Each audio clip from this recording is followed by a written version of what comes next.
La conferencia de este ciclo sobre el neoliberalismo que hemos organizado entre 3 asociaciones, la Carlos Marx, que es una asociación histórica de esta universidad, la única asociación de izquierdas, hasta hace poco, Abrir Brecha, que es también una asociación de estudiantes, y La Trivial, que somos una revista que tenemos actividad en la Complutense sobre todo, pero también queremos empezar a hacer cosas en esta uni y que nos dedicamos a la difusión teórica y también organizamos grupos de lectura y tal. Quería agradeceros a todas por venir, porque como podéis ver es muy difícil organizar actividades extracurriculares en esta universidad. Hay muy pocos lazos asociativos, es muy difícil llegar a todas las carreras de ciencias sociales, que aunque compartimos muchos intereses, no tenemos ningún espacio común para hablar de temas como el neoliberalismo, que es un tema muy importante para nuestras disciplinas y que está totalmente, digamos, fuera del currículo, fuera de lo que estudiamos. Yo quería decir que esta es la primera de muchas actividades, vamos a seguir organizando cosas y queremos que sea, digamos, el principio de, de una nueva etapa en la vida asociativa de la uni, que nos dé la oportunidad de conocernos fuera, digamos, de los espacios exclusivamente de clases, de clase y de clases, y que nos permitan pensar juntas a través de, digamos, más allá de de los profesores que nos dan clase y de las clases como tal. Entonces, como no somos muchas, yo creo que podríamos hacerlo incluso un poco más colaborativo y dejar a lo mejor un poco más de espacio para discusión. Pero bueno, la presentación de Jorge, que yo ya también te doy muchas gracias por venir, yo creo que la hace el compañero, ¿no? Vale, perdón. Quería comentaros una cosa, y es que como en La Trivial tenemos una página web en la que publicamos y editamos artículos, queríamos animaros a que, para que esto no fuera exclusivamente algo pasivo, escribáis, os animéis a escribir artículos y podamos discutirlos desde la revista, publicarlos para que la gente los lea y para que esto no se quede solo en algo de escuchar, sino que podamos sacar más de ello y también ver las charlas desde una perspectiva más crítica.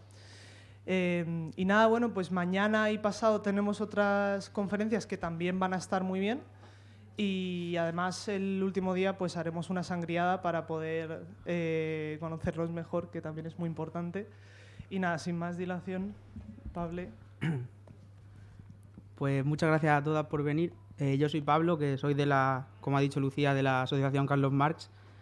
Es un gusto volver a estar aquí presencial. Creo que, si no me falla la memoria, es el primer acto presencial que volvemos a hacer después de 2 años en el ostracismo de Google Meets, que se agradece estar aquí, ver a gente y ver que la gente de la universidad, aunque seamos poquitas, porque siempre somos poquitas, seguimos viniendo a este tipo de actos. Y eso, agradeceros a vosotros vuestra presencia.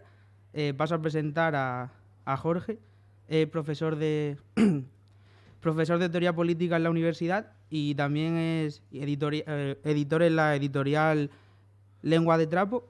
Y es uno del profesor de la uni de teoría política, así que si alguien estudia política, Interpol o algo de eso, pues probablemente le hayáis tenido como profesor, y que es un gusto tenerle aquí. Y también agradecerle a La Trivial y Abrir Brecha el organizar conjuntamente este ciclo de pensar nuestra sociedad, de la denuncia al modelo neoliberal, el capitalismo que subyace detrás de la ideología neoliberal y los problemas que nos afectan a todas, y que a lo mejor en tiempos como estos, en los que hemos visto de nuevo a una potencia capitalista agrediendo a otro país sin ningún tipo de pudor y metiéndonos de nuevo en una guerra, pues como el neoliberalismo está también detrás de todo eso.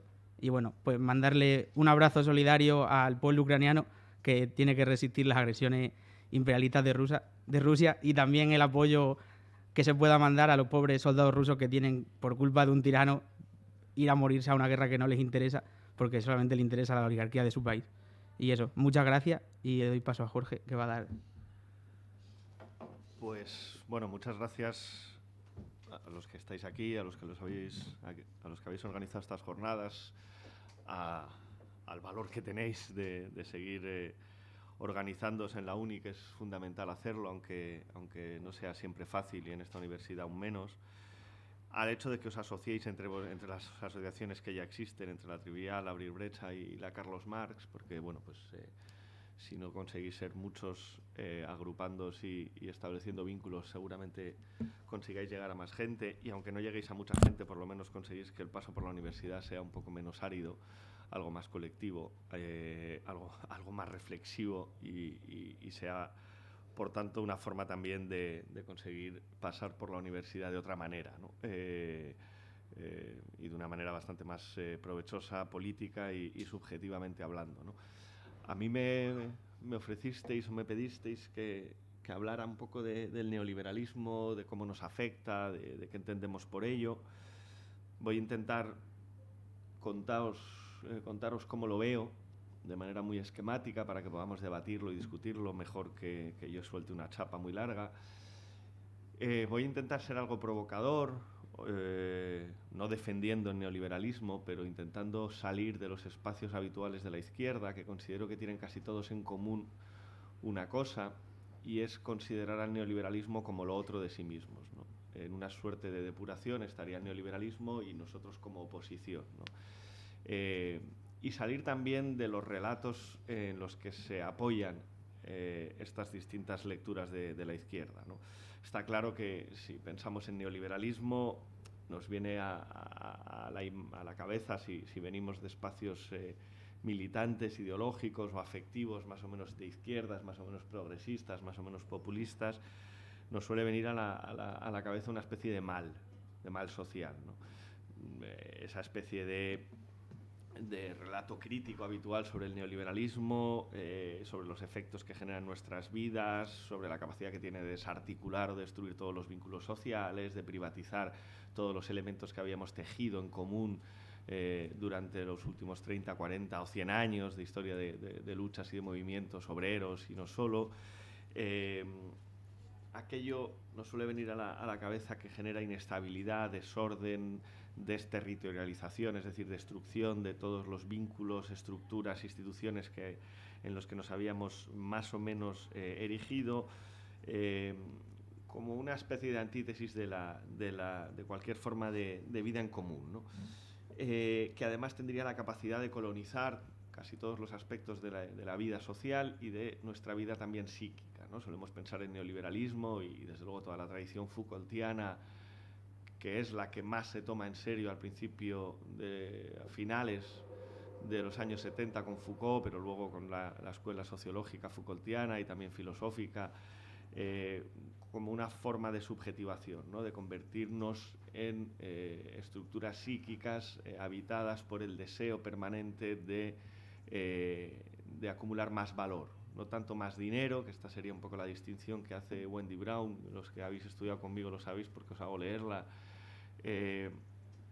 del neoliberalismo, no tanto entendiéndolo como un deseo de acumulación de riqueza, de dinero, sino de valor, convertir la vida en una acumulación de valor, que sería algo intangible, algo intraducible necesariamente a dinero, aunque el dinero siempre esté orbitando, pero que haría de nuestra vida una suerte de inversión permanente y de nosotros mismos una suerte de capital. Ya no seríamos trabajadores, ya no seríamos, por tanto, estructuras que podríamos colectivizarnos en la medida en que podríamos asociarnos unos con otros, sino átomos individualizados, como lo es un capital, que podría estar y que debería estar permanentemente pensándose como una forma de inversión en sí misma permanente para la acumulación de más valor, ¿no?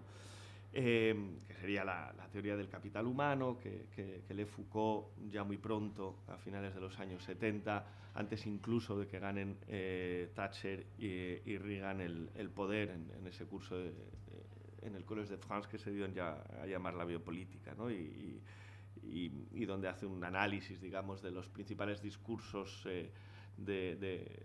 y prácticas neoliberales, ¿no? De la sociedad Montpellerin, de Hayek, de Friedman, de la teoría del capital humano. Todos estos discursos, también los discursos que se centran en el neoliberalismo como una suerte de agente descolectivizador de nuestras estructuras sociales, que privatiza aquello que habría sido común o colectivo, la sanidad, la educación, que convierte todo espacio y toda institución social en una oportunidad de hacer pasta, de hacer dinero, de aumentar el valor, y que por tanto rompe todas las estructuras colectivas que habían forjado nuestras sociedades.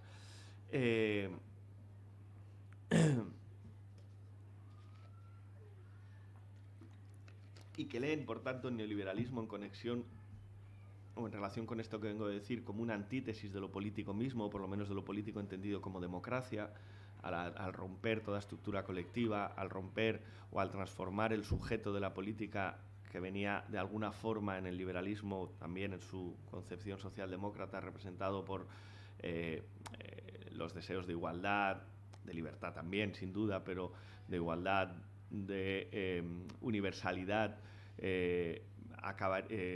El neoliberalismo, al traducir o al convertir o al transformar ese sujeto de la política liberal y socialdemócrata del siglo XX en un capital que debe invertir permanentemente en sí mismo, rompería las estructuras en las que se habría fundado la política democrática, incluso en su versión más liberal o en su versión más socialdemócrata. Bueno, todos estos relatos de crítica del neoliberalismo yo creo que más o menos los conocéis, son más o menos de sentido común, permiten una lectura que está siendo cada vez más producida desde la academia, de crítica y del neoliberalismo, pero también de diagnóstico de su crisis actual, de cómo la crisis financiera de 2008, el momento populista, tanto de izquierda como de derecha, que surge en Occidente, en España más al principio a través de Podemos, después a través de la derechización del Partido Popular, de la existencia de una nueva derecha posfascista, populista, extremista como Vox. Trump en Estados Unidos estarían mostrando la crisis de ese modelo neoliberal y estarían a la vez alumbrando la posibilidad de la izquierda de una superación precisamente por la crisis del modelo neoliberal, pero también después de la pandemia por la crisis de la respuesta populista, de una suerte de neoestatismo, de vuelta a la potencia del Estado. La pandemia nos habría mostrado la necesidad de un Estado fuerte, de la necesidad de servicios públicos, la necesidad de inversión en medicina, la necesidad incluso de una colectivización de la deuda de los Estados para hacer frente a la pandemia, como ha hecho la Unión Europea en contra de todos los criterios neoliberales que venía aplicando, de las recetas neoliberales que venía aplicando. Entonces, esta lectura del neoliberalismo nos permitiría, además, incluso hacer una lectura relativamente optimista de su crisis y el diagnóstico de que estaríamos ahora en una fase relativamente nueva, de una cierta inflexión post-neoliberal que tendría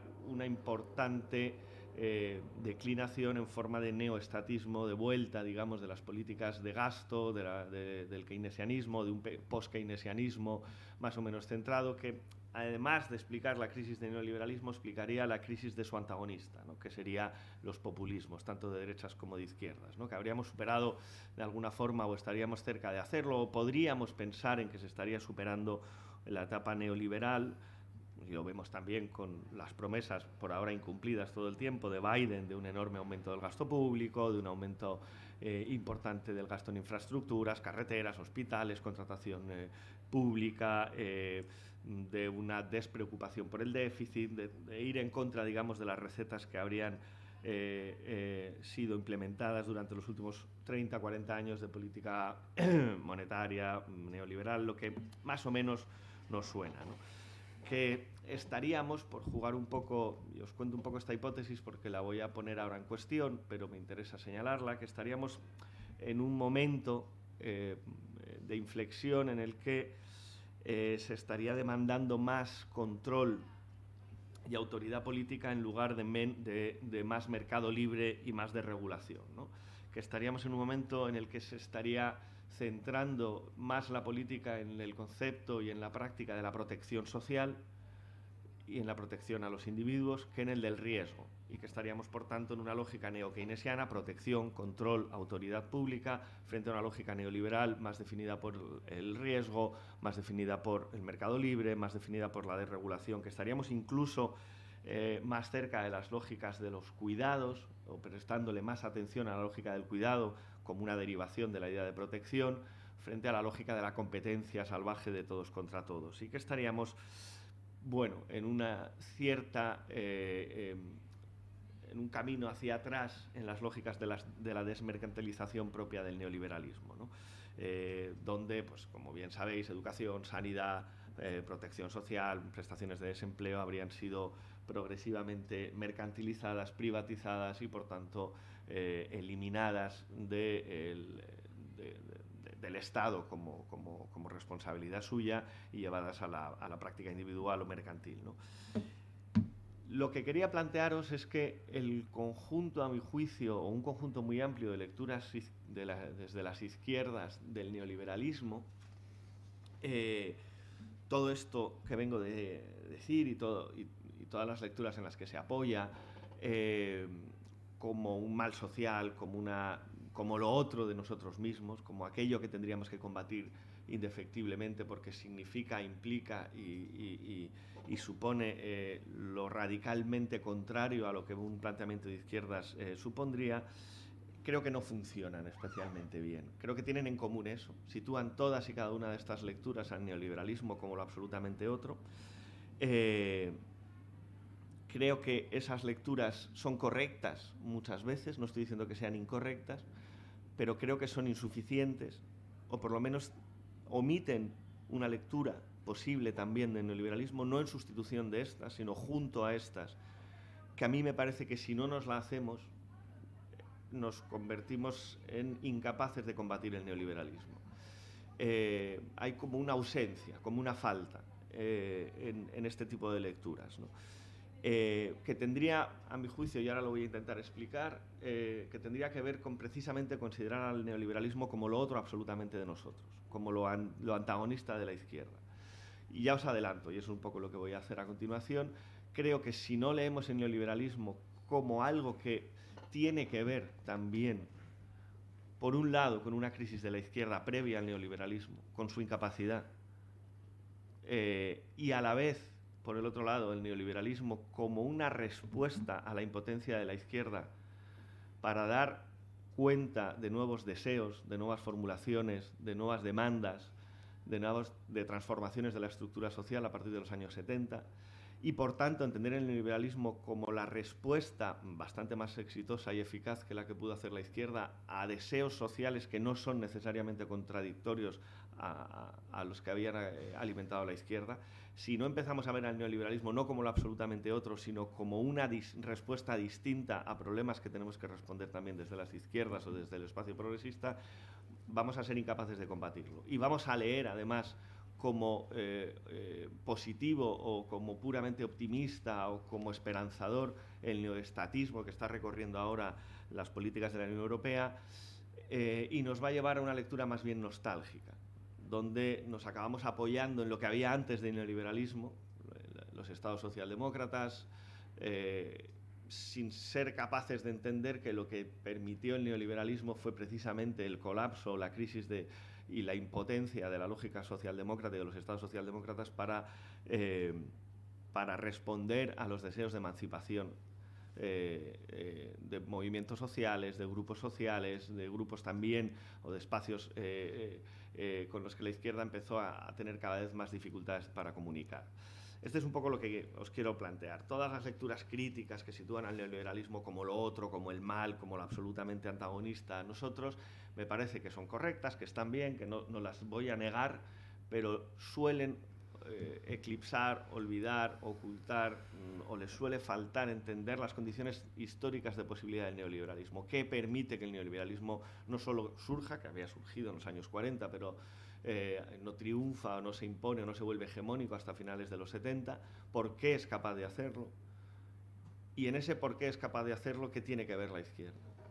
Porque si no somos capaces de responder a esa pregunta, ¿por qué es hegemónico a partir de los años 70 el neoliberalismo?, nos vamos a estar enfrentando siempre a un tigre de papel o a una especie de monstruo que somos incapaces de combatir y lo vamos a ver siempre como lo absolutamente otro a nosotros. Cuando es posible que el neoliberalismo tenga que ver, como os decía antes, con una forma perversa de dar respuesta a deseos de libertad, de emancipación, de movilidad, de construcción libre de las identidades sociales, ante los que las izquierdas organizadas en torno al trabajo en los años 70 fueron incapaces de responder. Y nos vamos, por tanto, a situar necesariamente en lo otro del neoliberalismo, esas izquierdas organizadas en torno al trabajo, como forma de oposición política. Es decir, nos va a situar en una postura defensiva en términos políticos en lugar de ofensiva, nos va a situar en una postura nostálgica, recuperar algo del pasado para enfrentarnos al neoliberalismo en lugar de ser capaces de imaginar y de construir el futuro, y nos va a situar probablemente en una lectura contraria incluso a los propios deseos de emancipación, luchando contra el neoliberalismo, si fuera cierta mi hipótesis de que el neoliberalismo incorpora deseos de emancipación, aunque les dé una respuesta perversa, pero si los incorpora, es posible que luchando contra el neoliberalismo estemos luchando también, si no lo identificamos bien, contra deseos de emancipación social. Y acabando, de alguna manera, defendiendo volver a un modelo que había sido previamente rechazado, que es el modelo de definirnos en torno al trabajo, de construir nuestras identidades en torno al trabajo, en torno a las estructuras obreras, en torno a la socialización ligada a los salarios, en lugar de un mundo más allá del trabajo, que es lo que creo que justamente tiene que ver con las razones por las que el neoliberalismo es capaz de imponerse en los años 70. Esto es un poco lo que os iba a contar, lo que ya os he contado y os he anticipado, ahora lo voy a ordenar un poquito para que lo podamos discutir, pero que me parece que es lo que le suele faltar a los relatos sobre el neoliberalismo. Ayer, para ordenar un poco la charla, me hojeé varios textos y me pareció muy sintomático un texto bastante clásico que se llama, lo diré, Harvey, ¿cómo se llama de nombre de pila? Michael Harvey, ¿no? David Harvey, el geógrafo marxista norteamericano, breve historia del neoliberalismo, que arranca el libro, no me lo leí entero, ya lo hice en su momento, pero me lo hojeé un poco para ver cómo lo estructuraba, y arranca desde esa doble lectura tradicional de las izquierdas. El neoliberalismo se explica o bien como una necesidad lógica del capital, como una tendencia histórico-lógica del desarrollo del capitalismo. Por tanto, no es el producto de ningún tipo de decisión, sino de alguna forma de inercia lógica, los procesos de acumulación capitalista, las contradicciones en esa acumulación a nivel internacional a partir de la crisis de los años 70, la crisis del petróleo, esta inflación. Supongo que os suena el concepto de esta inflación, que es el momento en el que aumenta la inflación y aumenta el desempleo y hace que las políticas keynesianas se queden hasta cierto punto sin respuesta, porque las recetas que habían aplicado hasta ese momento se encuentran con un escenario económico inédito. Bueno, habría un poco caído del cielo o del aire o de una propia lógica inscrita en los procesos económicos un cambio de escenario inexplicado, se explicaría por sí mismo. Tenemos esa lectura, tenemos la lectura habitual, y esta lectura primera nos conduce a creer o a aceptar un relato teleológico de la historia. El capital, teleología, supongo que os suena, la historia tendría un sentido, tendría una dirección, iría hacia algún lugar, y el capital, de alguna manera, el capitalismo, explicaría esa dirección de la historia, ¿no? Sus contradicciones, sus lógicas de acumulación, la tensión entre capital y trabajo, los procesos de sustitución de capital fijo, es decir, maquinaria, inversión por trabajadores, la búsqueda de espacios más productivos fuera de las fronteras nacionales, explicaría en parte la globalización, explicaría en parte la crisis fiscal de los estados socialdemócratas, toda una lógica económica que explicaría el neoliberalismo como el resultado lógico de una tendencia histórica, con lo cual no habría decisiones, no habría ideología, no habría autonomía de lo político, no habría 40 años de intento permanente de agentes intelectuales, sociedades y think tanks como las que pone en marcha Milton Friedman y Hayek y sus amigos desde los años 40, grandes intentos de hacer lobby dentro de los partidos tanto de centro derecha como de centro izquierda en Europa para transformar sus políticas económicas. No habría toda una historia y toda una ideología, sino una necesidad histórica que se impone por sí misma, que además vendría muchas veces acompañado, y en el relato de Harvey algo menos, pero también, o también bastante, pero junto al de Harvey y muchos otros, por otra lógica un poco tautológica, ¿no? El neoliberalismo sería el resultado de la imposición de transformaciones políticas por parte del poder. Como tienen poder, las imponen. Y las imponen, ¿por qué? Porque tienen poder.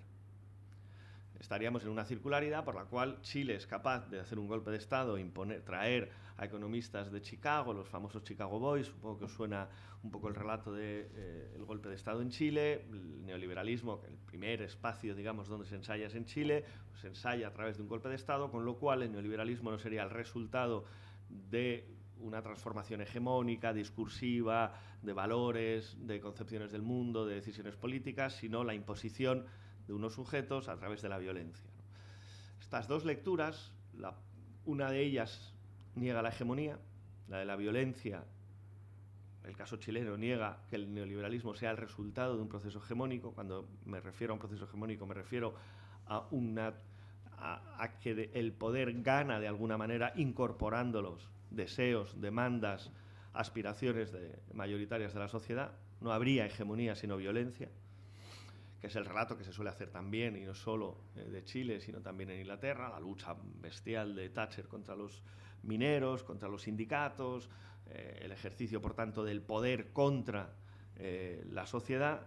Lo que no explicaría es por qué gana Thatcher las elecciones, por qué es mayoritario su discurso, es decir, una lectura contrahegemónica o no hegemónica, que no entiende la política como el resultado de conquistar el sentido común, o bien una lectura, digamos, esta primera sería contrahegemónica y la otra sería una lectura contra la lógica de la política. El neoliberalismo no sería el resultado de decisiones, movilizaciones, transformaciones en el campo de lo político, sino en el campo de lo económico, de alguna manera ciegas, ¿no? Yo me revuelvo contra estas dos lecturas. Creo que son las que alimentan fundamentalmente los discursos que sitúan al neoliberalismo como un mal social, como lo otro de nosotros mismos, nosotros en un lado, la solidaridad, lo colectivo, los deseos de igualdad, todo lo bueno, del otro lado, todo lo malo, ¿no? Esa lectura un poco moral del neoliberalismo creo que no va muy lejos, impide hacer una lectura hegemónica que hace que el neoliberalismo sea capaz de ganar, porque la sustituye bien por una lectura puramente tautológica del neoliberalismo. Gano porque tengo poder porque gano, vale, pero no me explica nada, y no me explica por qué en sociedades donde no hubo ejercicio de la violencia el neoliberalismo se impuso, como la española, mucho antes, además, que en otras sociedades europeas, por verbigracia de nuestro Partido Socialista Obrero Español, o bien una tendencia ciega económica que se explica por sí misma, ¿no? La lógica del capital. Creo que a estos relatos les falta, como os decía, un análisis un poco más fino de qué hace posible el neoliberalismo. Y sin ese relato creo que es muy difícil combatirlo, porque estaríamos combatiendo es un tigre de papel, o estaríamos combatiendo fantasmas, o estaríamos combatiendo sombras, porque no estaríamos siendo capaces de entender qué tiene el neoliberalismo que haya sido capaz de capturar el deseo, la imaginación, los horizontes de sentido de grandes capas de la población europea, latinoamericana, norteamericana, durante los años 80. ¿Por qué convence? ¿Por qué seduce? ¿Por qué moviliza? ¿Y por qué lo hace en un contexto en el que la izquierda no es capaz de responderle?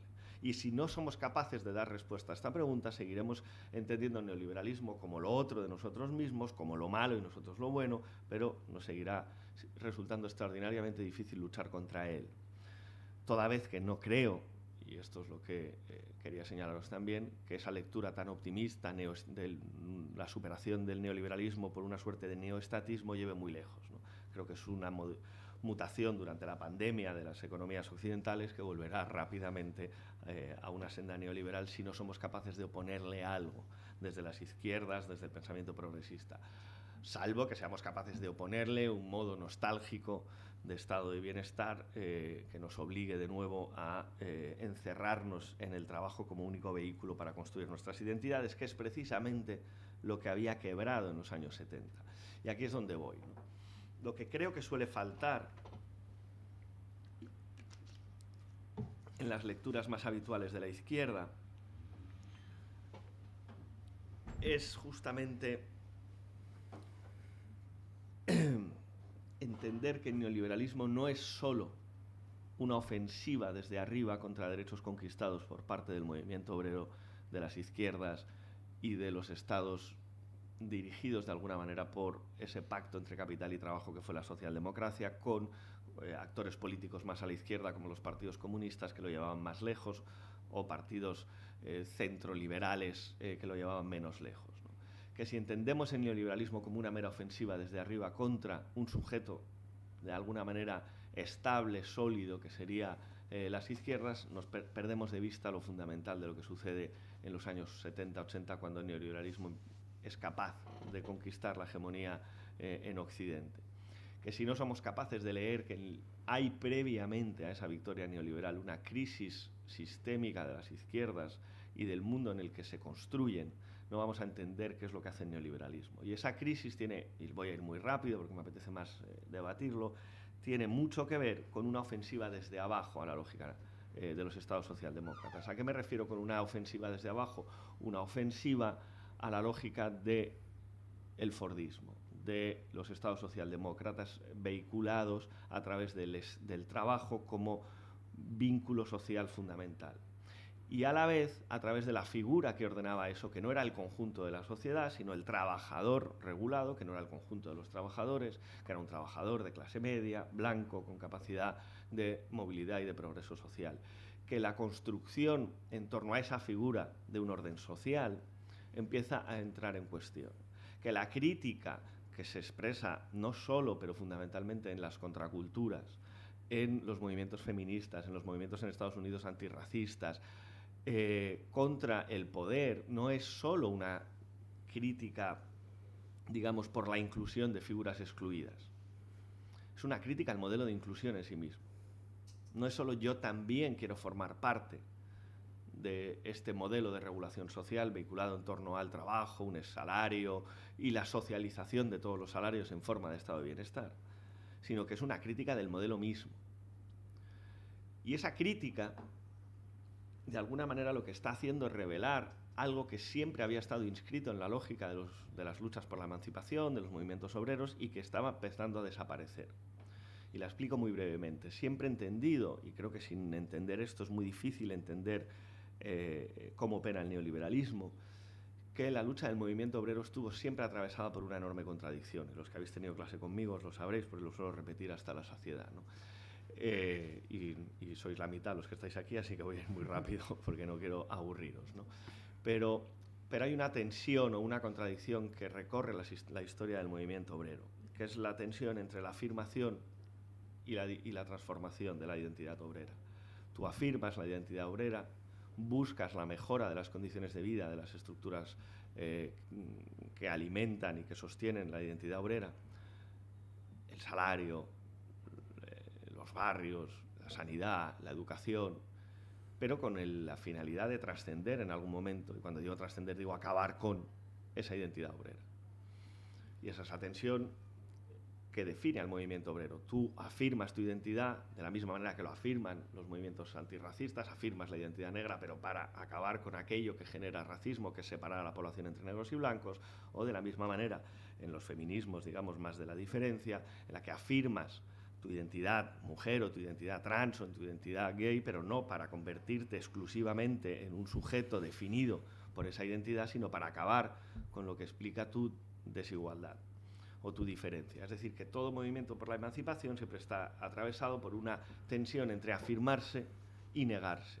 Me afirmo la condición de vida obrera, el orgullo de ser obrero, el orgullo de formar parte de los sindicatos, de partidos obreros, de partidos socialdemócratas, de partidos comunistas, pero hay un objetivo al final, que es la revolución. Ese objetivo se va disolviendo, va desapareciendo, se va trasladando a otros espacios. Uno de ellos es el generacional. Sacrifico mi vida para que mis hijos no sean obreros. Se desplaza al espacio de la revolución imaginario en el que voy a dejar de ser obrero a través de los hijos. Dejarán de ser obreros a través de otra serie de lógicas. Esa tensión va desapareciendo. Y junto a esa tensión va desapareciendo la posibilidad de que dos espacios sociales que habían sido más o menos capaces de comunicar sigan comunicando, que es el espacio discursivo de las reivindicaciones de los partidos de las izquierdas, socialdemócratas o comunistas, y el espacio cultural que imagina un más allá de las identidades obreras. contraculturas, punk, movimientos sociales, movimientos feministas, ecologistas, antirracistas, juveniles, estudiantiles, municipalistas, que lo que están es prefigurando un más allá de las identidades obreras. Es acabar con la identidad obrera mientras la afirmas. Lo que sucede, a mi juicio, en los 70 es que esos dos espacios, los espacios del discurso tradicional de la izquierda y de los nuevos movimientos sociales y sobre todo de la contracultura, empiezan a no tener capacidad de diálogo ninguna, a no tener capacidad de comunicación ninguna. Las contraculturas y las izquierdas, el Mayo del 68 y los movimientos obreros, por poneros un ejemplo, los nuevos movimientos sociales y los movimientos obreros. Tenemos una mítica película maravillosa que es Pride, que no sé si la habéis visto, donde hay un intento de conexión entre movimiento LGTBI y movimientos obreros, pero que es una isla dentro de la lógica dominante en la Inglaterra de los años 70. Y una izquierda que queda atrapada en una lectura puramente nostálgica de su identidad, la defensa absolutamente de su identidad sin un horizonte de transformación de esa identidad. ¿Me explico? Sin un más allá de la identidad, sin un colonizar el futuro imaginando qué sería no ser obrero. No vivir en barrios obreros porque ya no haya barrios obreros, sino que haya un urbanismo que haya puesto en cuestión la manera de construir la diferencia social a través del espacio, que haya formas de construcción de la subjetividad que estén pivotadas en el tiempo liberado del trabajo y no en el trabajo, identidades que piensen el futuro no en función de cuándo voy a tener un progreso laboral, sino de aquello que hago fuera del trabajo, sea música, sea lo que fuere, ¿no?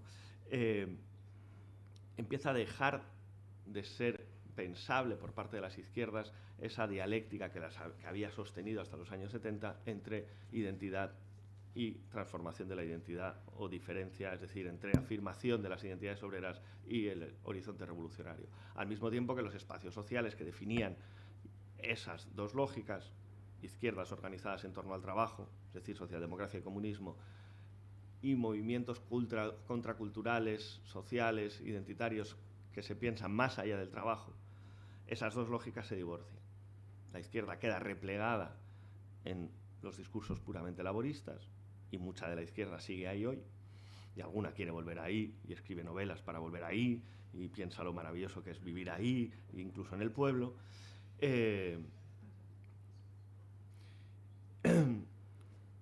Y los movimientos contraculturales quedan absolutamente huérfanos de espacios políticos en los que apoyarse y fagocitados por la estructura puramente mercantil de la industria cultural. Lo que me interesa entender y leer es que el neoliberalismo sucede y surge precisamente ahí, como respuesta a esos deseos de emancipación. Toda la retórica neoliberal del hazte a ti mismo, de la flexibilidad, de la construcción de la identidad sin rutinas, sin jefes, del hazte millonario mañana, de compra criptomonedas para no trabajar nunca, todo esto que os contará Moruno porque está obsesionado con ello, mañana, y lo hace mucho mejor que yo porque lo ha trabajado mucho, todo ese discurso coaching apestoso de neoliberalismo que surge antes en toda la retórica de la libertad, del hacerse a sí mismo, del salir de los espacios de la repetición, del encierro de la fábrica, etc., es la respuesta perversa a una incapacidad de la izquierda de responder. ¿De responder a qué? ¿A qué sería un mundo más allá de la regulación laboral? Del trabajo como espacio de socialización.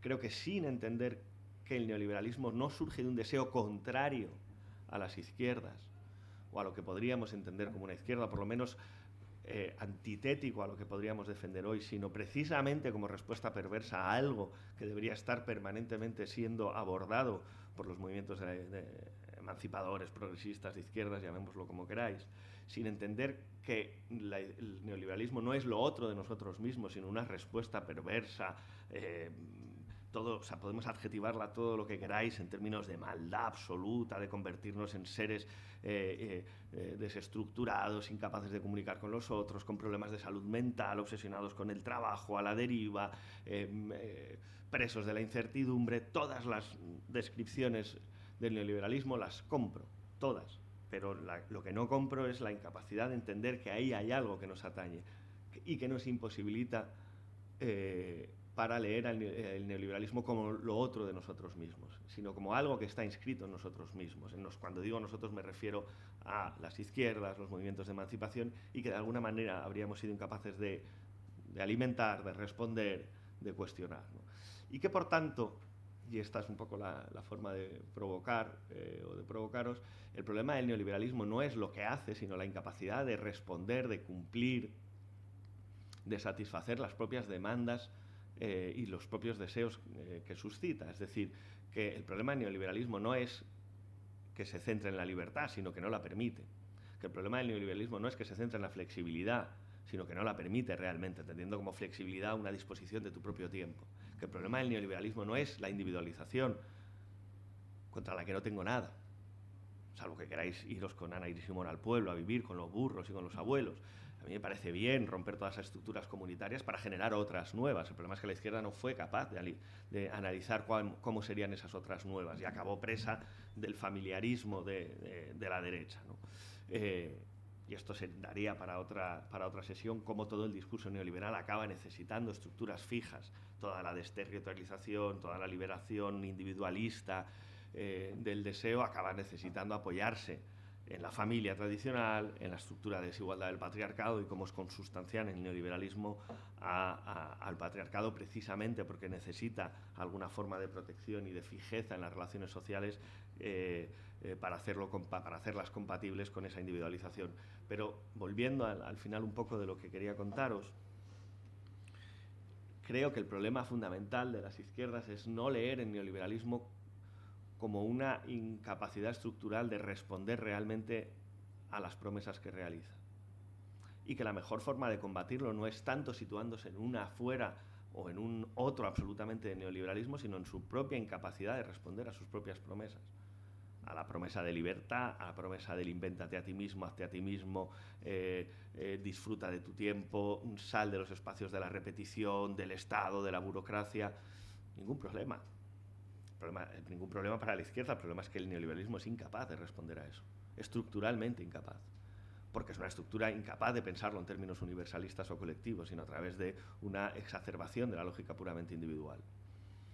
Pero las izquierdas, al situarse contra el neoliberalismo, acaban situándose contra aquello que lo alimentó, y aquello que lo alimentó fue un deseo que no era ajeno necesariamente, más bien al contrario, a las gramáticas que deberían haber sido capaces de alimentar las izquierdas en los 70 y que fueron incapaces de hacerlo, y que siguen hoy con grandes dificultades de hacerlo. En ese divorcio que a mí me parece bastante definitivo entre todos los movimientos de las izquierdas de los años 70 y los movimientos contraculturales, los nuevos movimientos sociales, que ahí sí explican la ruptura de las formas de unidad social que habían imperado hasta entonces. Ahí sí surge esa diversidad que algunos leen como una trampa. Pero esa diversidad que algunos leen como una trampa no es una trampa, es la incapacidad de las izquierdas de articular todas las formas de deseo que empiezan a eclosionar en los años 70 y 80. A que ya no permite generar identificación la figura de alguna manera dominante en aquel momento, que era la del trabajo, la del trabajador, la de la familia que sostiene al trabajador, y la de la identidad vehiculada a través del trabajo. Y seguimos ahí, seguimos en cómo se crea un mundo poslaboral. ¿Eso significa que vamos a dejar de trabajar? No, ya me gustaría. Significa que el trabajo probablemente no sea imposible hoy por hoy de construir nuestra identidad de manera exclusiva y que tengamos que ir, por tanto, no contra, sino a favor de las lógicas de la automatización productiva, de la transformación tecnológica, de la sustitución de maquinaria por trabajo, y permita habitar un espacio todavía difícil de pensar, que es el del tiempo liberado del trabajo, que hoy por hoy está, y es donde está, a mi juicio, el mayor germen de desigualdad, profundamente desigualmente estructurado, ¿no? Y que ahí hay un combate contra el neoliberalismo importante, que no es tanto la vuelta al Estado, a la regulación, al trabajo, a los sueños húmedos de Yolanda Díaz, ahora que me estáis grabando, y mira que la apoyo y la quiero y todo, pero que es este laborismo sindicalista y tal, que está muy bien en momentos de crisis, pero es una lógica defensiva que hay que apoyar. Porque en un momento de ofensiva tenemos que tener lógicas defensivas, pero es defensiva, no es propositiva, no alumbra un mundo. Defiende posiciones, vale, defendamos posiciones, pero no quiero utilizar metáforas bélicas, que estamos masacrando a los ucranios y ucranias, pero ucranianos y ucranianas, nunca sé cómo se dice bien. Pero no podemos obviar que esta lógica es defensiva y que si solo vemos la oposición al neoliberalismo en términos defensivos, vamos a estar perdiendo siempre.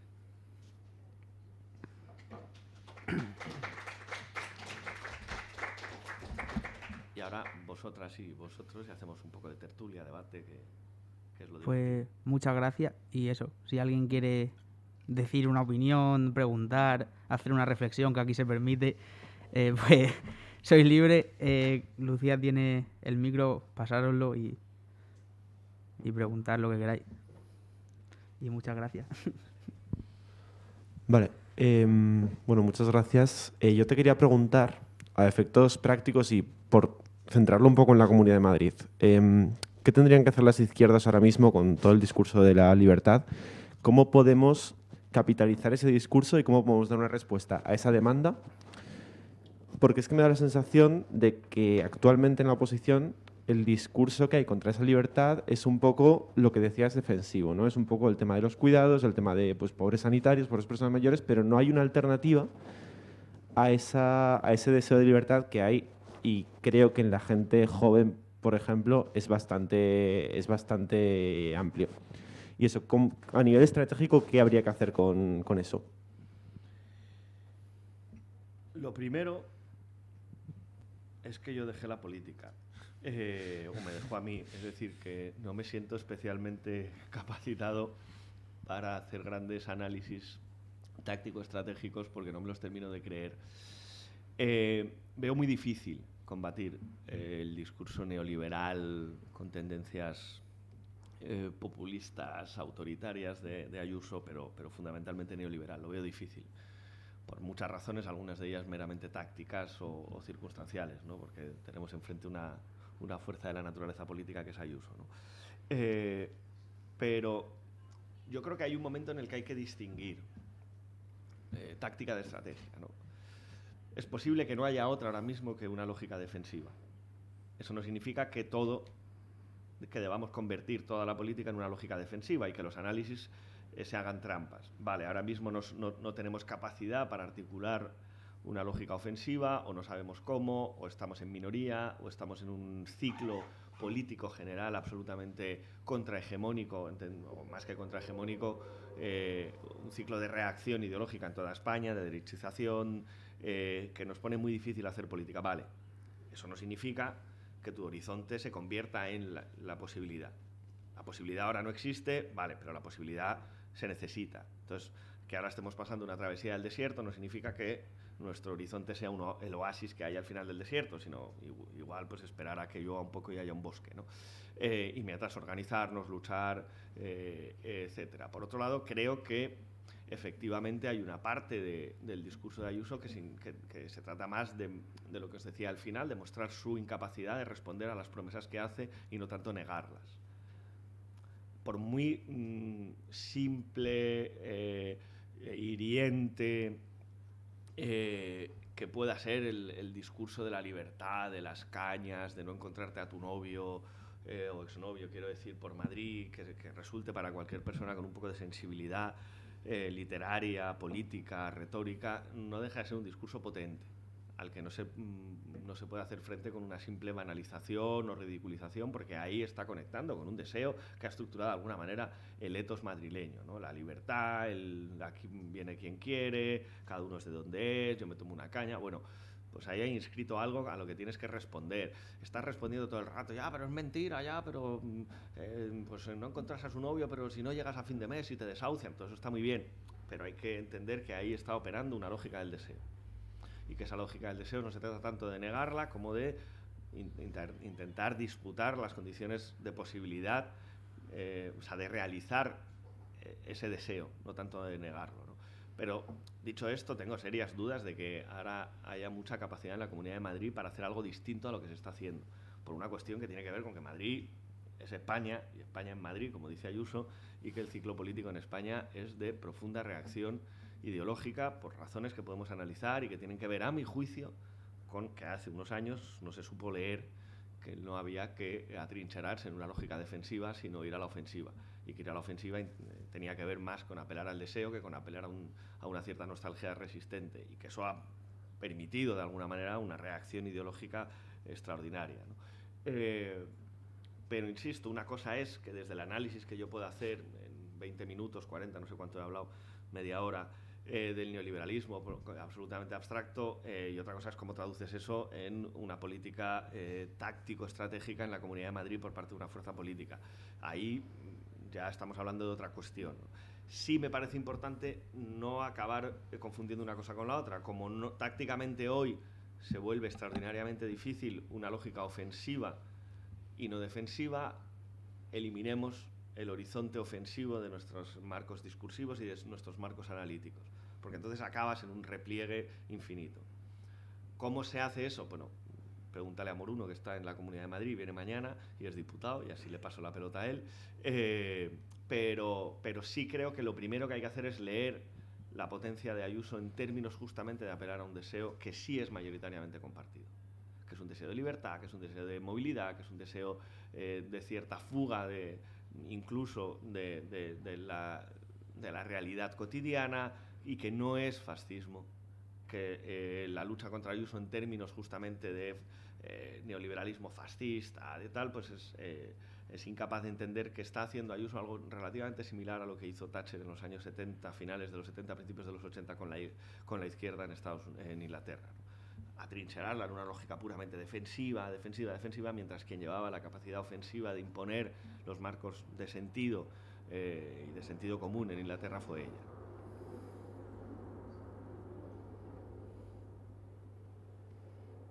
¿Alguien tiene una intervención? ¿Quieres? Sí, bueno, yo quería preguntarte, o bueno, quizás es un poco reflexión, espero no extenderme mucho, pero sobre lo que has comentado acerca de eso, de cómo al final lo que tenemos hoy en día es quizás el resultado de una travesía por el desierto social, de eso, de una tradición histórica que venía de ser obrera, cuya única libertad, entre comillas, si se quiere, pero libertad propositiva era pues que al final tenían pues un horizonte de una hipoteca o de educar a los hijos o de salir adelante. Al fin y al cabo será libre para salir adelante, aunque eso supusiese ser esclavo del trabajo, bien fuese en la casa por parte de la mujer, fuera de casa por parte del hombre. Pero que al final, como que ahora eso que decías de como yo trabajo para que la siguiente generación deje de ser obrera o no tenga que trabajar tanto como yo, dejen de ser pues obreros industriales o mineros o lo que sea y puedan ser libres, como que al final un poco de eso sí que es lo que tenemos hoy en día, con la consecuencia que hemos visto de que se es libre, pero ¿para qué? Para nada, como que no hay nada propositivo. Y quizás una idea que se me pasa por la cabeza es que el problema pase precisamente porque se ha logrado una libertad, digamos, negativa, se es libre del mundo industrial, del fordismo, de la producción en cadena, pero no se tiene nada para ser libre, y ni siquiera se tiene cómo ser libre porque al final tampoco hay medios de obtención de riqueza, aunque sea eso, para pagarte un piso o un alquiler y salir adelante.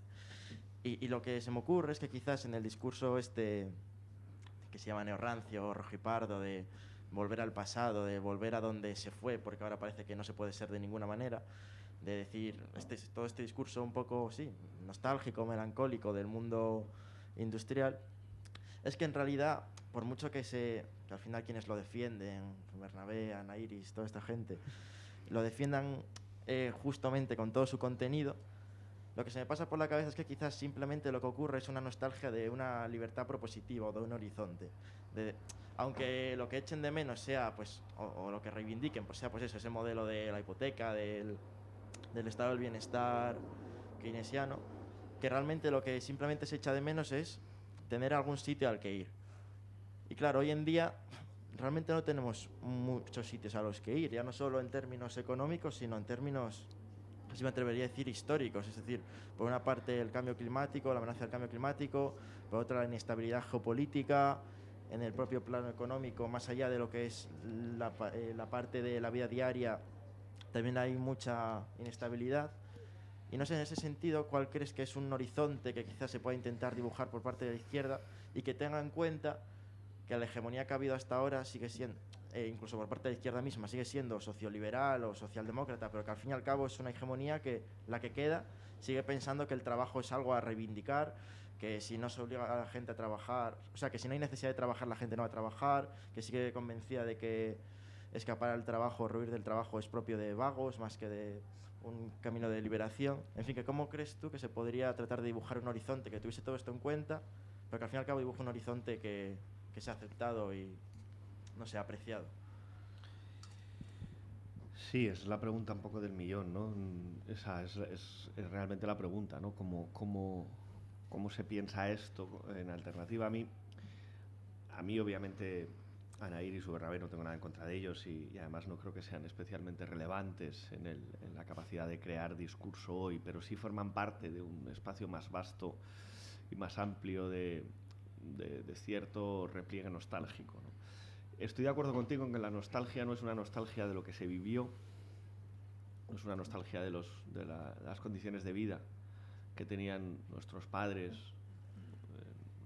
Decía nuestros padres, pero no sé si son mis abuelos, los vuestros, o sea, más bien, pues me sigo viendo con vuestra edad, pero creo que ya no la tengo.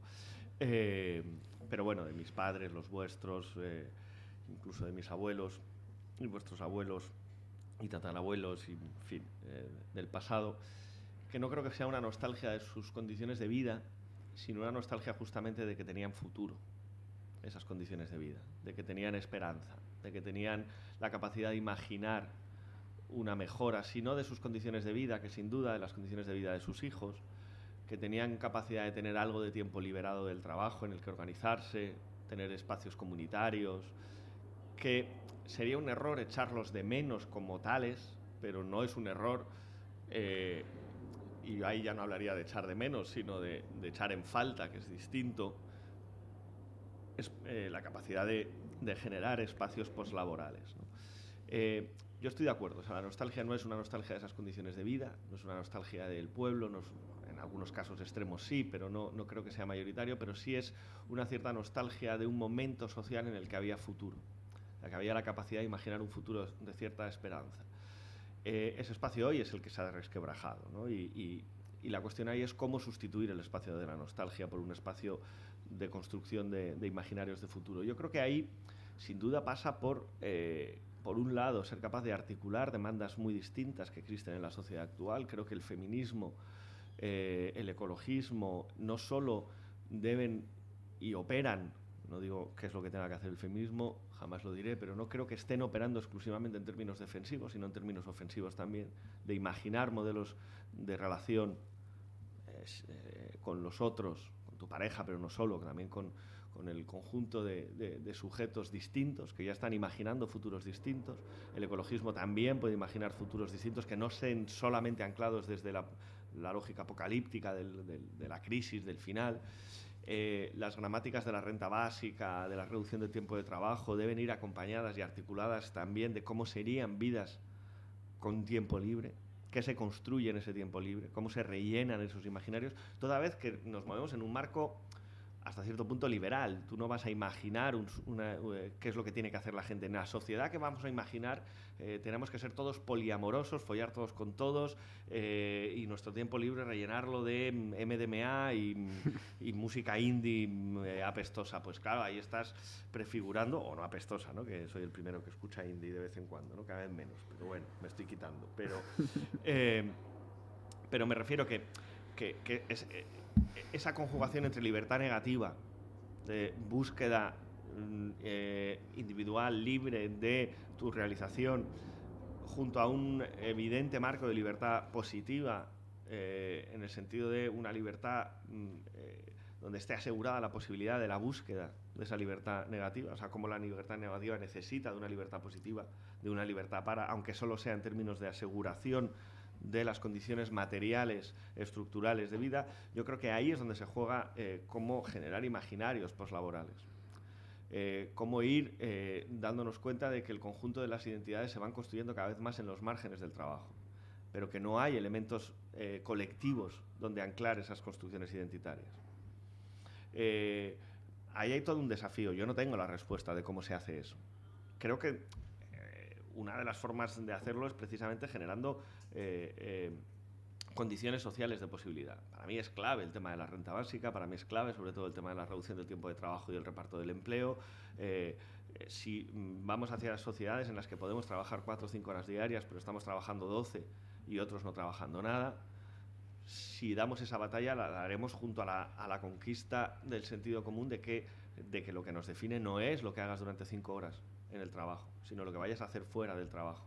Y ahí los discursos contraculturales de los que os hablaba antes de los 70 fueron importantísimos para imaginar futuros poslaborales, para imaginar identidades más allá del trabajo. El feminismo lo está haciendo, el ecologismo lo está haciendo, el municipalismo lo está haciendo, movimientos asociativos que vehiculan deporte con estructuras, digamos, comunitarias, no comunitaristas, lo están haciendo. Y ahí la izquierda no está trabajando muchas veces, ¿no? Creo que va más por ahí, o sea, por cómo combatir justamente eso que tiene la nostalgia, que no es tanto el echar de menos una forma de vida pasada, como el hecho de que esa forma de vida pasada tenía tiempo como horizonte de sentido. Tiempo a futuro, imaginaba un futuro mejor, y a la vez la regulación de los tiempos del Fordismo sin que generó la posibilidad de estructurar tu tiempo de ocio, ¿no? Que hoy nuestro tiempo de ocio suele ser meramente compensatorio, o bien del tiempo de trabajo, o bien de la ansiedad por no tener trabajo, ¿no?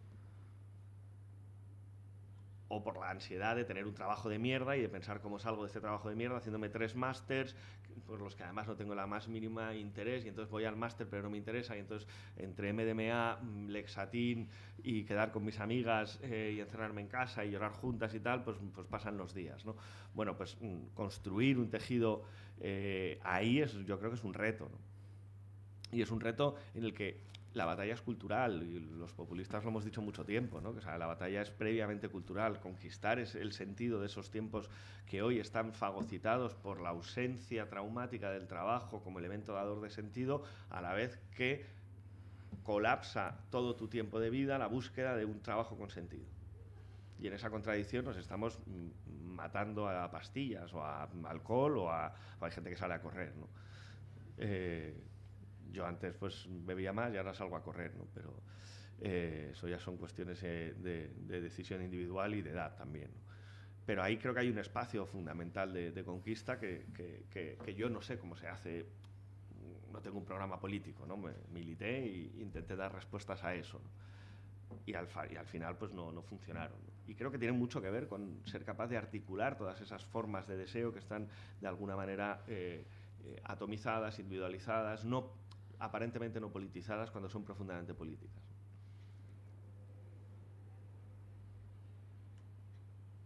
Bueno, yo tengo una pregunta, tiene que ver con las dos preguntas que habéis hecho justo, porque precisamente yo creo que hay una tensión siempre como entre el ideal emancipatorio y luego la praxis política, y en estas dos preguntas se ve muy bien.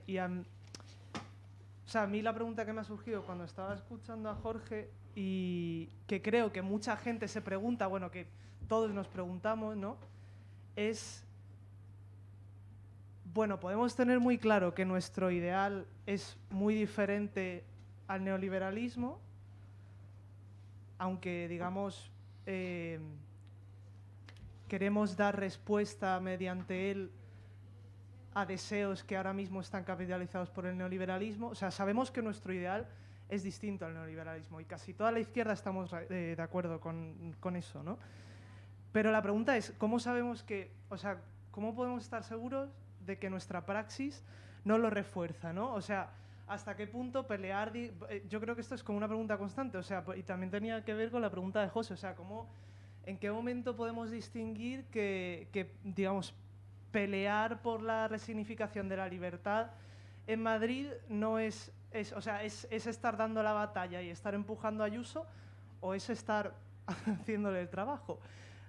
Y yo creo que eso puede ser, digamos, un debate muy concreto a nivel de una campaña electoral como la de Madrid, pero también es un debate más amplio, porque, o sea, en términos generales, macro, o sea, ahora que está tan de moda Mark Fisher y realismo capitalista, yo creo que que es un poco desalentador darse cuenta de que, o sea, ser consciente de cómo el capitalismo es capaz de fagocitar casi toda praxis política, o sea, casi todo ideal que consideras emancipador. Entonces, la pregunta es un poco, ¿cómo sabemos que nos estamos saliendo de eso? ¿Cómo sabemos que, a pesar de que nuestro ideal es muy distinto a la realidad que vemos ahora mismo, nuestra práctica política no la está en algún sentido reforzando?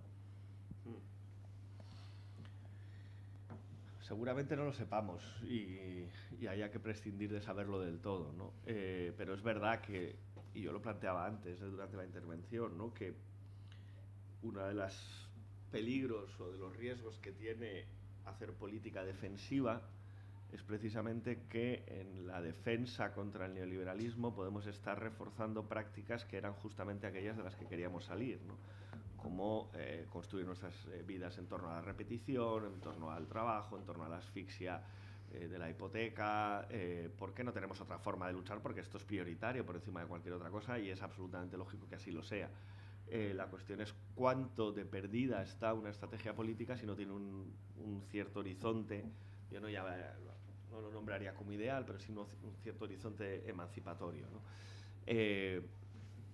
Lo contestaba antes con el tema de la Comunidad de Madrid. Igual tácticamente no te queda otra que estar en una posición puramente defensiva, puramente de marco izquierda-derecha, de marco protección frente a marco riesgo, que no te permite ir más allá de un marco en el que vas a estar siempre perdiendo porque es defensivo, porque no puedes marcar el sentido común, porque defiendes posiciones tomadas, pero uno defiende posiciones tomadas para una ofensiva, no para quedarse a vivir en la trinchera, ¿no? Y la izquierda parece que ha decidido que la trinchera pues, es un sitio agradable, en el que le puedes poner unas flores y volver del trabajo y encontrarte a tu mujer y dices, bueno, pues qué bonita trinchera, ¿no? Hostias, pues igual las trincheras son necesarias, pero no son el espacio en el que quedarse. ¿Cómo distinguirlo? Yo no lo sé, o no lo sé del todo. Creo que para mí es evidente que hay ciertos horizontes de transformación social que son irrenunciables y uno de ellos es ir hacia una lógica de universalización de la libertad más allá del trabajo. Y eso es uno de los horizontes. ¿Eso significa que el que se realiza en su trabajo no cabe en mi esquema? Oye, pues realízate donde quieras, pero universalicemos las condiciones de posibilidad para vidas más allá del salario. Y por tanto una separación cada vez mayor entre salario, es decir, entre trabajo y remuneración. Es decir, que la remuneración o los ingresos sean una lógica asegurada colectivamente a través de prestaciones que no tengan por qué ser a cambio de lo que te define socialmente, ¿no? Eso para mí sigue siendo un horizonte de transformación social y un horizonte que si lo perdemos de vista, seguramente perdamos de vista que estamos habitando en una trinchera, ¿no? ¿Eso significa que no tenemos que luchar ahora mismo porque haya salarios más altos, trabajos más seguros, mejores condiciones de empleo? No. Significa que si luchamos por mejores condiciones de empleo, por una reforma laboral que pone más difícil el despido, cosa que no se ha hecho, por cierto, o no mucho, pero bueno, o si lo consiguiéramos, pues que ese no es el horizonte, que eso es una práctica defensiva, sensata, seguramente, o no, se puede discutir, yo tengo serias dudas de que lo que haya que hacer es generar ingresos mínimos vitales y no rentas básicas, que haya que ir hacia un endurecimiento del despido y no hacia un endurecimiento de la renta básica para que, bueno, pues si quieren despido libre, también hay despido libre apropiado por parte de los de abajo, ¿no? Me voy del trabajo cuando quiera porque tengo una renta básica. Se puede discutir, pero efectivamente necesitas algún tipo de horizonte para que esa discusión no sea meramente defensiva de, hostias, es que si no tengo trabajo me quedo en la calle. Vale, pues entonces trabajo. Bueno, pues igual hay que empezar a pensar en una reforma fiscal suficiente como para que las prestaciones sociales dejen de estar vinculadas a la socialización del salario exclusivamente, sino de los ingresos empresariales, ¿no? Ese es mi horizonte. Luego, por otro lado, el tema del capitalismo y la fagocitación a mí me preocupa bien poco. Uno, porque me cuesta pensar, y esto lo confieso abiertamente, en un más allá del capitalismo. Soy capaz de pensar en un más allá del trabajo, pero eso no sé si es un más allá del capitalismo o no. Que el capitalismo sea capaz de fagocitar puede ser visto como nos ha ganado o como hemos ganado. Es el clásico debate, que Beyoncé se ponga una camiseta que ponga feminismo, ¿es la derrota del feminismo o la victoria del feminismo? Lo ha mercantilizado, Zara vende camisetas que pone feminismo, ¿eso es una derrota del feminismo o una victoria? Pues no creo que sea ni una victoria ni una derrota, pero si lo ves en términos de derrota, yo lo voy a ver en términos de victoria. O sea, si alguien me dice es una derrota, yo voy a contestar es una victoria. Prefiero verlo como que ni una cosa ni la otra, sino como una cierta hegemonía de lo feminista, muy, muy leve, a la que le faltan muchos peldaños de una escalera por conquistar. Está muy lejos, pero no es una derrota, ¿no? Que el capital fagocite una demanda no es necesariamente una derrota. O sea, la cuestión es, evidentemente, puedo poner otro ejemplo de la renta básica, ¿no? Creo que no sé si era el de Amazon, Bezos, planteo que tendríamos que ir hacia una lógica de rentas básicas, porque si no, ¿quién iba a comprar sus productos, ¿no? Pues sí, es una derrota absoluta que te lo plantee el jefe, o sea, el propietario de Amazon y no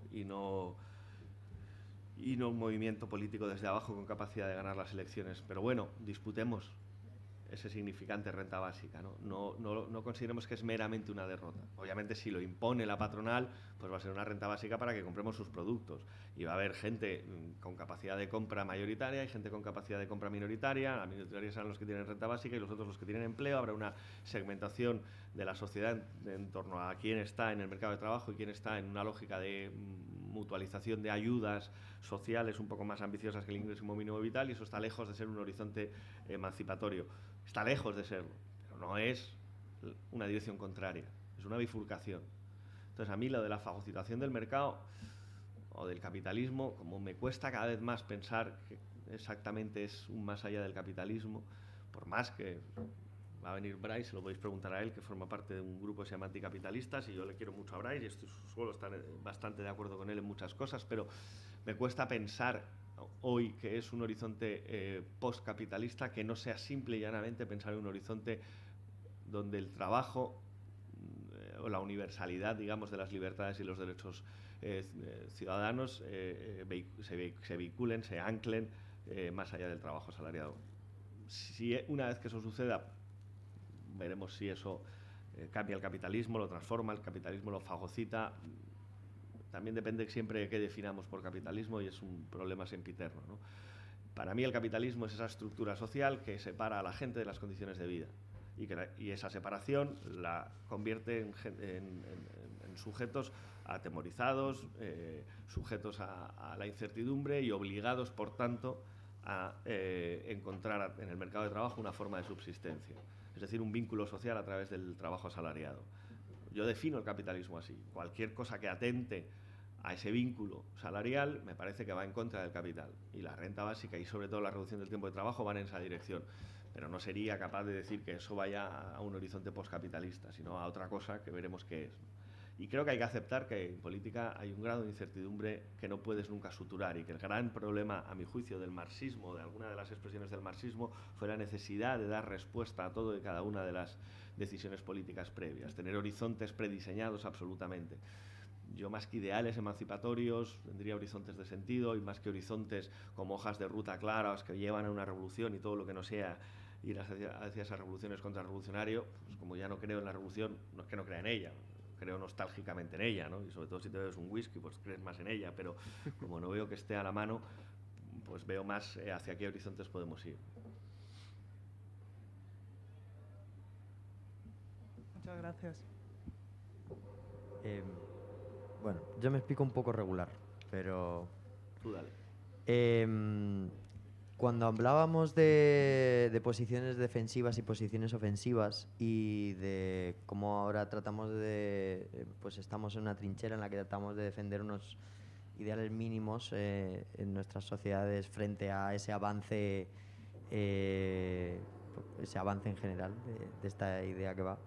Pues a mí me surge o sea, como que se me revuelve un poco el estómago, en el sentido de pensar que mientras sigamos en la trinchera vamos a seguir cediendo, y que tengo la sensación de que nuestros ideales nuestros ideales ofensivos también van a perder fuerza, en el sentido de que a medida que defendamos y cedamos terreno, las ideas ofensivas, cuando las querramos usar de manera ofensiva, tendrán menos fuerza porque hayamos cedido nosotros. No sé si me estoy explicando un poco regular. No, pero... no te explicas bien. O sea, quiero decir, por ejemplo, la idea del ocio o del disfrute más allá del trabajo, a medida que las sociedades se ponen más... o sea, se obsesionan más con el trabajo, la autoinversión y el capital humano, la idea de ocio, disfrute, la idea de felicidad pierde fuerza.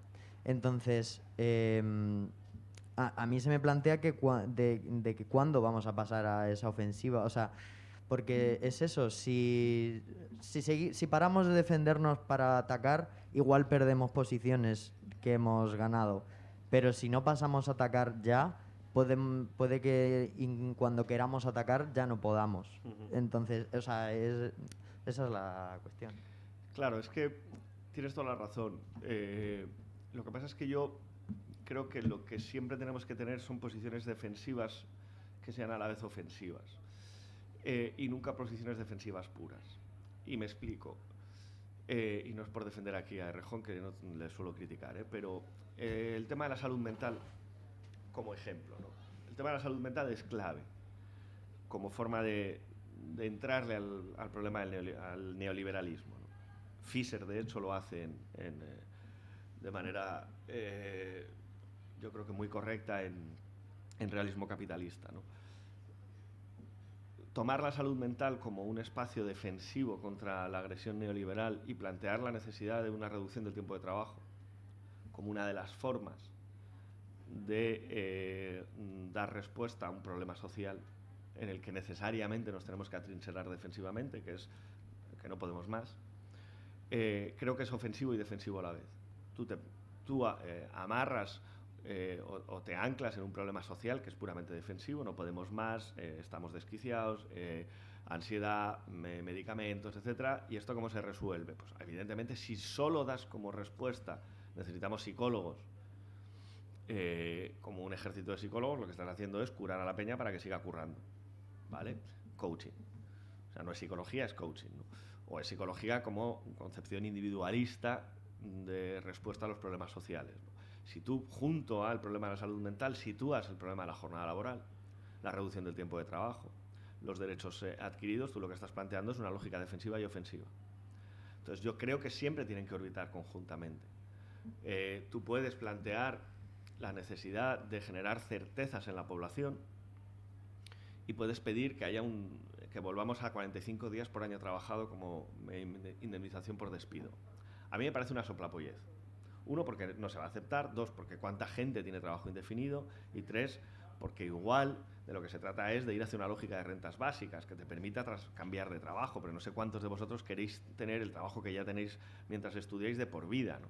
Tengo alumnas y alumnos que son cajeras de supermercado y tal, pues igual que le den 45 días por año trabajado y seguridad en el empleo y tal, cuando eres cajera del día, pues te suda el coño hablando en plata, porque igual lo que prefieres es una renta básica que te permita seguir estudiando y trabajar fines de semana si necesitas completar salario para un piso un poco más sensato con tu pareja. Y entonces ahí de lo que se trata es de, vamos a ir a una lógica defensiva de situar el despido en donde estaba en los años dorados, ni siquiera dorados, del fordismo en España. Puede ser una salida, pero me parece exclusivamente defensiva. Y que no es... Que igual hay que defenderla, que si mañana sale yo la defiendo el primero, pero que igual si solamente es defender defensivamente una prestación de desempleo mucho más alta, que está bien, cuanto más mejor y cuanto más le saquemos a la patronal mejor, todo esto no me vais a convencer a mí de lucha de clases, pero igual no es exclusivamente la respuesta, igual necesita de ser acompañada de otro tipo de respuestas, reducción del tiempo de trabajo, reparto del empleo, formas de sostenimiento que no pasen por el salario, es decir, rentas básicas, que ya son defensivas y ofensivas. Pero para eso necesitas elementos de discurso que tengan cierta capacidad hegemónica, y el de la salud mental lo es, y se ha demostrado que lo es. Los 45 días por año trabajado no lo son, no lo van a ser. Desgraciada o no desgraciadamente, no es un espacio hegemónico. La renta básica empieza a serlo. Bueno, pues trabajémoslo. Trabajemos espacios donde tengamos cierta capacidad hegemónica que generen la inflexión entre lo defensivo y lo ofensivo. Que se apoyen en núcleos de sentido socialmente compartidos. Hostias, que te vayas a la calle al día siguiente sin nada y no puedas pagar tu hipoteca y te desahucien es un absoluto delirio. Trabajemos políticamente a través de medidas que tengan cierta capacidad ofensiva frente a eso, que no sean simplemente defensivas. Y yo no creo que sean necesariamente convertir a todos en trabajadores fijos. Igual no lo es, igual esto es un anatema para la izquierda. Para mí, que estemos mejor regulados en el empleo, me parece que no es la solución. Igual sí, si hay una reducción drástica del tiempo de trabajo para el conjunto de la población. Igual entonces sí. Igual entonces sí tiene sentido. Porque ya estamos pivotando esa demanda en términos ofensivos. Conquista de tiempo liberado del trabajo. Realización de sí fuera del trabajo. Igual si curras 4 horas todos los días como cajera de supermercado con condiciones de vida dignas, te puedes plantear ser otra cosa que cajera de supermercado, ser lo que hagas fuera del trabajo, pero si no, no. Entonces, ahí es donde está el pivote entre lo defensivo y lo ofensivo, que en el fondo es el pivote entre el horizonte de emancipación y la práctica política, que decías antes, y la praxis. ¿Qué praxis políticas podemos emplear ahora, muchas veces defensivas, que tengan capacidad de conexión o de articulación con un horizonte de sentido transformador de nuestras condiciones de vida? Y si no es, el problema es que el horizonte de sentido para mucha izquierda no es la construcción de sí liberada del trabajo, sino que tengamos trabajo estable. Entonces, bueno, pues para vosotros, si queréis trabajar, trabajar vosotros. Pero además es que esto te lo dice gente que no trabaja en la fábrica. O sea, los que más idolatran el trabajo estable, fabril o semifabril, etcétera, son los periodistas, los músicos, los escritores. Y dices, cabrón, vete tú a la fábrica. Que a mí me han educado para huir de ella. Porque mi padre se la ha comido durante 40 años y sé lo que es la fábrica. Y no te lo digo yo, que mi padre no ha pisado una fábrica en su vida y vengo de una clase acomodada, pero joder, me relaciono con gente que viene de la fábrica y son los primeros que no quieren pisarla. Entonces, ahí es donde está el horizonte de sentido. Si tu horizonte de sentido es un mundo organizado en torno al trabajo, pues entonces estás en una estructura exclusivamente defensiva. Y yo creo que hay fórmulas hoy en las que lo defensivo tiene una conexión ofensiva, tiene una conexión con dimensiones, con demandas, con horizontes de sentido transformador. Y ahí es donde está el desafío. A mí, os he puesto el ejemplo porque me ha venido a la mente, ¿no? El de la salud mental me parece clave. Si tú conectas la salud mental con reducción del tiempo de trabajo, reducción de jornada y reparto del empleo, bien. Si lo conectas exclusivamente con que haya más pasta para psicólogos, mal. Porque lo que estás diciendo a la peña es vete a un psicólogo que te trate, que te dé pastillas y que puedas dormir para ir al día siguiente a currar otras 15 horas y pues entonces mal. Estoy simplificando mucho, pero va por ahí. Pero claro, ahí la clave a mi juicio es volver a la discusión que yo tenía antes un poco abstracta al principio, ¿no? De cuál es la lectura que hacemos del neoliberalismo, porque si nos situamos en lo otro del neoliberalismo nos vamos a situar en el trabajo regulado, la sociedad regulada en torno al trabajo y como mucho el intento de democratizar el trabajo. Es decir, que pues, le podamos decir al jefe que es un hijo puta. Vale, bien, nada en contra, ojalá, pero creo que es mucha alforja para un viaje muy pequeño esa lucha, ¿no? Tú tenías una pregunta, ¿no?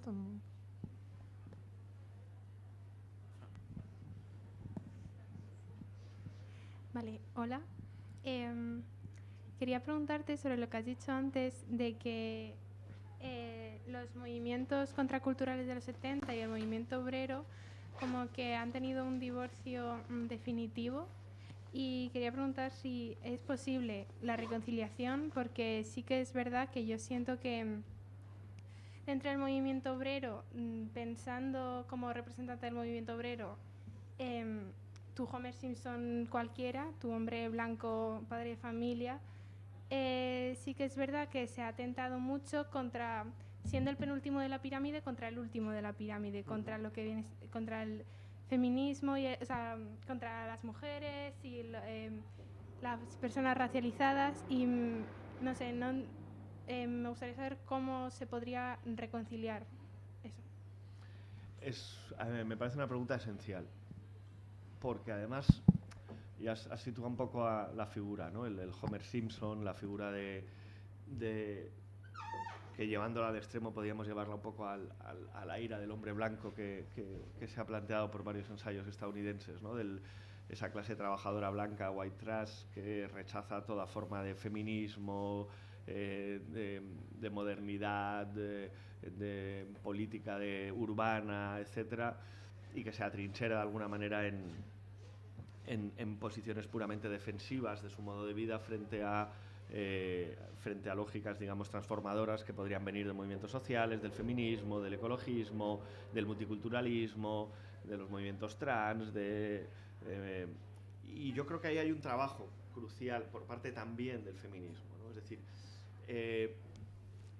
y no me quiero meter en un terreno del que domino poco, ¿no? Pero discutiéndolo con amigas feministas y hablándolo con ellas más de una vez y en este caso reproduciendo, espero que bien, un planteamiento que ha desarrollado mucho Clara Serra, ¿no? Si, o sea, hoy tenemos en España cada vez, no creo que sea mayoritaria ni mucho menos, pero una juventud que ve a Vox como un referente, que se siente herida en su masculinidad, que considera que el feminismo es un ataque a su identidad y tal y como la había construido, o a trabajadores blancos estadounidenses votantes de Trump que ven como la izquierda es una cosa que atenta contra su identidad, con el multiculturalismo, el feminismo, tal, como formas, digamos, hipsters de ciudad que atentan contra sus identidades. Ahí la cuestión es cómo hacer para que desde las propias movilizaciones sociales se tenga en cuenta que tú le tienes que dar una posibilidad de transformación de sí a esos sujetos, que no los puedes directamente interpelar como enemigos de tu identidad como feminista o identidad como multiculturalista, como trans, porque lo que generas es una polarización atrincherada entre identidades. Entonces, ¿cómo construir movimientos contraculturales, movimientos sociales que se hagan cargo de la crisis de identidad de la masculinidad blanca, por ejemplo, que está, a mi juicio, muy presente en el crecimiento exponencial de Vox, y que en lugar de considerarlos, que lo son, ¿vale? O sea, machos, trogloditas, de pueblo, analfabetos y tal, pero que a la vez de ser eso, son la expresión de una crisis de la masculinidad que no encuentra un modelo alternativo. ¿Qué leches es ser un hombre feminista hoy? ¿Ha trabajado el feminismo en esa dirección? ¿Cómo generar pautas para ser hombre feminista sin miedo a cagarla todo el rato? Pues igual no tanto. Yo digo esto del feminismo como del ecologismo, como del multiculturalismo, como movimientos trans. Igual hay una lógica sobreidentitaria en los movimientos sociales que construyen su identidad frente a la de ese paleto blanco, que sin duda es una figura contra la que hay que luchar. La cuestión es cómo se lucha contra esa figura. Proporcionándole formas, modelos, alternativas, horizontes de sentido para una transformación de la identidad masculina hacia otro lugar. O obligándolas a una conversión radical del día a la mañana de su identidad frente a otra que ni siquiera sabe qué sería. Porque yo creo que lo que hay es fundamentalmente una reacción del hombre blanco, heterosexual, frente a algo desconocido que es y esa reacción tiene que ver con una crisis de identidad. Esa crisis de identidad hay que trabajarla políticamente. No vale con nombrarla. No vale con decir tenéis que dejar de ser y de existir. Vale, sí, pero ¿hacia dónde? Constrúyeme modelos. Esto es un poco lo que decía de la construcción de horizontes de sentido, de mundos poslaborales, de mundos culturales. Hay que hacerse cargo de esa gente. Porque claro, hablar, y yo soy capaz de hablar en términos queer, badlerianos, etcétera, está muy bien. Pero le hablo a los ya convencidos. Entonces, ¿cómo romper ese espacio para que desde los movimientos sociales no se construya una especie de refuerzo identitario en la que hablas para los tuyos y eres incapaz de derribar unos muros que te separan radicalmente de un otro que se ha trincherado en sus propios muros y que está siendo fagocitado por los discursos de la extrema derecha, porque básicamente le están diciendo no tienes que sentir ningún tipo de vergüenza por ser hombre, blanco, machista, cazador y algo paleto? Pues igual, mientras les están afirmando identitariamente, tú te estás afirmando identitariamente en contra de ellos. Estás en una lógica de construcción política identitaria, donde ¿qué es lo que desaparece?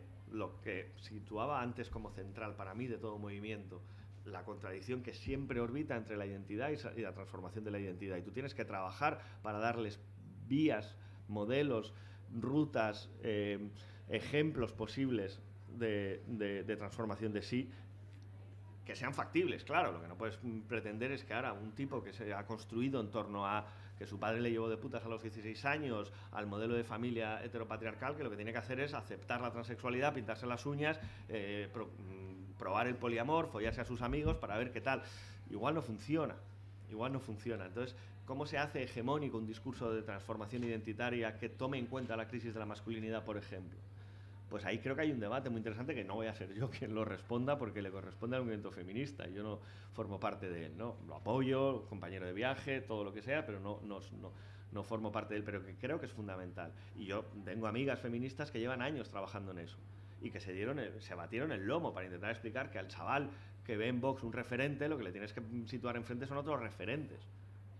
No convertirlo en tu antítesis. Pues si lo conviertes en tu antítesis, pues es posible que pierdas la batalla. Y yo no sé qué más hay hoy en España, si queers o trogloditas boxeros, pero debe estar ahí. Y el movimiento feminista era hegemónico. Y lo que no puede perder es la hegemonía. ¿Y qué es perder la hegemonía? Pues atrincherarte en una defensa a ultranza de tus horizontes de sentido sin hacerte cargo de dónde está el sentido común hoy. Y ese trabajo es un trabajo bien difícil por parte de los movimientos feministas, muy, muy difícil. Pero regañar a los varones por ser lo que son no me parece, probablemente los varones de extrema derecha, etcétera, la fórmula más eficaz, porque los refuerzas, básicamente, ¿no? Y los conviertes en contrarios al feminismo, ¿no? O sea, lo que está alimentando la extrema derecha hoy en Europa y en Estados Unidos es básicamente, no solo, pero básicamente una crisis de la masculinidad que ve al feminismo como el enemigo de sí. Yo era un hombre capaz de alimentar a mi familia y esta gente quiere acabar con mi identidad. Y en lugar de enfrentarme a la desestructuración del mundo del trabajo, me enfrento a las feministas. Trump. Contra eso hay que saber trabajar políticamente. Y denunciarlo no vale. No sé si te he respondido un poco. Bueno, pues creo que lo vamos a ir dejando porque se nos está yendo la hora y además si tenéis clase por la tarde, pues para que os dé tiempo a comer aunque sea un poco. Algunos tenemos que darla, de hecho. Y como la uni sigue negando los horarios partidos y que solo dan media hora para comer, pues aquí seguimos teniendo clase por la mañana y por la tarde. Y bueno, muchas gracias a todas por venir. Mañana recordad que tenemos a la misma hora y aquí la charla de Libertad Neoliberal con Jorge Moruno y Germán Cano. Os invito a venir, también os invito a que difundáis pues, por vuestro grupo de socialización, el grupo de clase, si no es el de Derecho y nos odian como a mí y demás, los carteles. Y eso, muchas gracias por venir y muchas gracias al profesor Jorge por habernos dado esta ponencia y habernos acercado un poco al concepto de neoliberalismo y además desde una óptica que no es la que se suele dar de el neoliberalismo es cuando el capitalismo agota su fase keynesiana, llega al neoliberalismo por pura determinismo económico marxista que ya también va siendo hora de irlo superando un poco, que el muro se cayó hace ya 25 años o 30 ya casi, así que bueno, muchas gracias y nos vemos mañana.